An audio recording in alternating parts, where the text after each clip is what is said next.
मानता है उसको, ध्यान से सुने दोनों बातों को, उसको उसी मार्ग पर जिससे वह प्रसन्न होता है चलाएगा।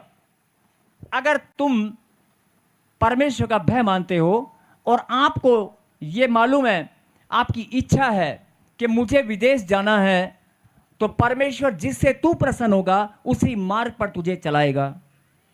अगर तुझे अपना मकान बनाना है और मकान बनाने के बाद तुझे प्रसन्नता मिलने वाली है, तो परमेश्वर उसको उसी मार्ग पर चलाएगा कि तेरा मकान बनने लगेगा, चल इसी रास्ता शुरू हो चुका है।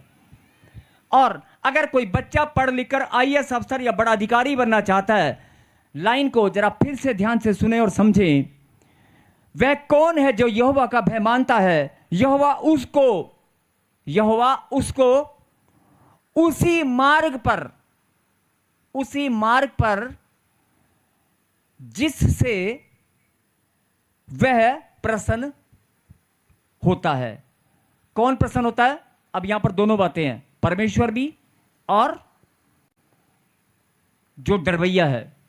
आप ध्यान से पढ़ेंगे, आपको पता चलेगा कि परमेश्वर तो प्रसन्न होता है जब उसके बच्चे उसके डरवैये हों, लेकिन यहां पर जो गहरी बात परमेश्वर आपको बताना चाहते हैं कि मैं तुझे उसी मार्ग पर चलाऊंगा जिससे तू प्रसन्न होगा, जिससे तुझे खुशी मिलेगी, क्योंकि मैं तेरी इच्छा को जानता हूं। बोला आमीन।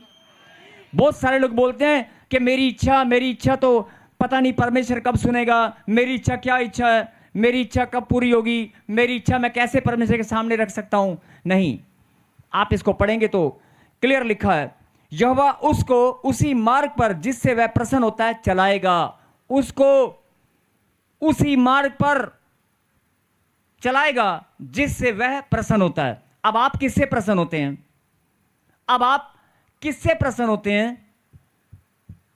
आप प्रार्थना के मार्ग पर दौड़ रहे हैं कि मैं आत्मिक उन्नति करके मैं परमेश्वर की सेवा में बढ़ना चाहता हूं।